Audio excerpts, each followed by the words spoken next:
केंद्र की याचिका पर उत्तराखंड में राष्ट्रपति शासन हटाने के हाई कोर्ट के फैसले पर सुप्रीम कोर्ट ने 27 अप्रैल तक रोक लगाई। सुप्रीम कोर्ट ने उत्तराखंड हाई कोर्ट से कहा है कि 26 अप्रैल तक अपने आदेश की प्रतियां दोनों पक्षों को मुहैया कराएं। हालांकि जस्टिस दीपक मिश्रा की पीठ ने केंद्र से ये भी आश्वासन मांगा है कि इस बीच राष्ट्रपति शासन को वापस नहीं लिया जाएगा। कांग्रेस के 9 बागी विधायकों ने भी सुप्रीम कोर्ट का दरवाजा खटखटाया। अरुणाचल प्रदेश में तवांग जिले के फामला गांव में लगातार हो रही बारिश के कारण जमीन धंसने से 16 लोगों की मौत हो गई। मृतक पड़ोसी राज्यों से आए श्रमिक थे जो एक 5 सितारा होटल के निर्माण स्थल पर काम कर रहे थे। लोगों के फंसे होने की आशंका के चलते राहत और बचाव कार्य जोरों पर है।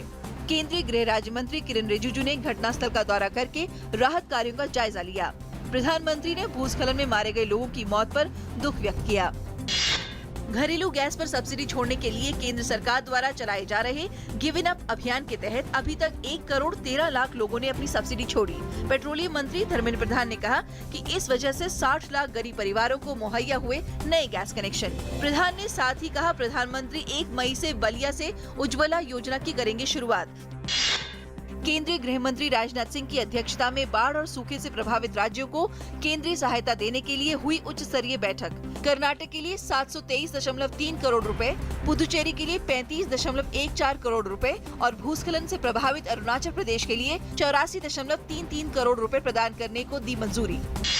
बिहार में औरंगाबाद जिले के दाऊदनगर थाना क्षेत्र के तरार गांव में अचानक आग लग जाने के कारण करीब 12 लोगों की झुलसकर मौत हो गई। एक घर में लगी आग इतनी भीषण हो गई कि कई घर उसकी चपेट में आ गए। बिहार सरकार ने मृतकों के परिजनों के लिए 4 लाख रुपए की आर्थिक सहायता की घोषणा की।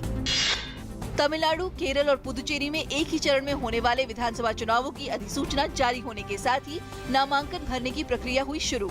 उम्मीदवार 29 अप्रैल तक नामांकन पत्र दाखिल कर सकेंगे। तीनों राज्यों में राजनीतिक दलों ने 16 मई को होने वाले चुनाव के लिए प्रचार अभियान शुरू किया। विदेश मंत्रालय के प्रवक्ता विकास स्वरूप ने कहा, विजय माल्या को भारत वापस लाने के लिए हम प्रतिबद्ध हैं। कानूनी जानकारों की ले रहे हैं सलाह। स्वरूप ने साथ ही कहा, भारत पाक मिलकर कर रहा है पठानकोट हमले की जांच। छत्तीसगढ़ के जगदलपुर में सुरक्षा बलों ने मुठभेड़ में 2 नक्सलियों को किया ढेर। इलाके में नक्सलियों के छिपे होने की सूचना मिलने पर सुरक्षा बलों ने इलाके को घेरा। नक्सलियों द्वारा गोलीबारी करने पर सुरक्षा बलों ने जवाबी कार्रवाई की। 1 महीने तक चलने वाला सिंहस्थ कुंभ आज से मध्य प्रदेश के उज्जैन में शुरू हुआ। 12 वर्ष बाद हो रहे इस आयोजन में बड़ी संख्या में श्रद्धालु पहुंचे रहे हैं। शाही स्नान का सिलसिला आज तड़के आरंभ हुआ। इसमें जूना अखाड़े के साधु संतों ने पवित्र स्नान कर शिप्रा में डुबकी लगाई। ब्रिटेन के यूरोपीय यूनियन से बाहर आने पर संगठन के कमजोर पड़ने से आशंकित अमेरिकी राष्ट्रपति ओबामा ने कहा, एकजुट यूरोप दुनिया को ज्यादा आजाद, ज्यादा अमीर और ज्यादा सक्षम बना सकता है। डेली टेलीग्राफ के लेख में ओबामा ने लिखा है कि ब्रिटेन के प्रभाव को यूरोपीय यूनियन बढ़ा रहा है। ब्रिटेन की महारानी एलिजाबेथ के 90वें जन्म दिवस पर लंदन पहुंचे ओबामा ने पहले महारानी के साथ भोजन किया। उसके बाद उन्होंने प्रधानमंत्री डेविड कैमरून के साथ मुलाकात की। बेल्जियम की राजधानी ब्रसल्स में हमला करने वाले फिदायीन हमलावर नसीम लाचरोई की पहचान सीरिया में विदेशी बंधकों के ISIS जेलर के रूप में हुई। एक फ्रांसीसी पत्रकार ने लाचरोई की पहचान बताते हुए कहा कि 2013-14 में जब उसका सीरिया में अपहरण हुआ तो लाचरोई वहां पर जेलर के तौर पर तैनात था। बेल्जियम अधिवक्ता के अनुसार फरवरी 2013 में लाचरोई ISIS से जुड़ा था।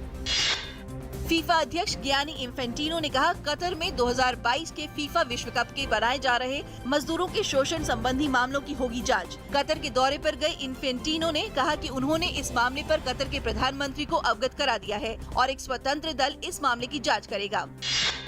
Porsche tennis grand pre tennis tournament में शीर्ष वरीयता प्राप्त भारत की सानिया मिर्जा और स्विट्जरलैंड की मार्टिना हिंगिस की जोड़ी सेमीफाइनल में पहुंची। सेमीफाइनल में सानिया और हिंगिस का मुकाबला जर्मनी की सेबीने लिसिकी और चेक गणराज्य की लूसी सफारोवा से होगा। महाराष्ट्र में IPL 9 के मैच आयोजन से संबंधित याचिका को लेकर महाराष्ट्र और Mumbai cricket association supreme court पहुंचे। अपनी अर्जी में एसोसिएशन ने महाराष्ट्र में मैच कराने की मांग की। हाल ही में बॉम्बे हाई कोर्ट ने महाराष्ट्र में IPL मैचों के आयोजन पर लगाई थी रोक। सुप्रीम कोर्ट में इस मामले की सुनवाई होगी सोमवार को।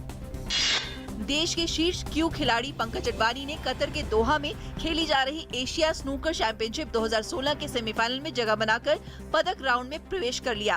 अडवाणी ने सीरियाई खिलाड़ी करम फातिमा के खिलाफ आसानी के साथ 5-0 से जीत दर्ज की।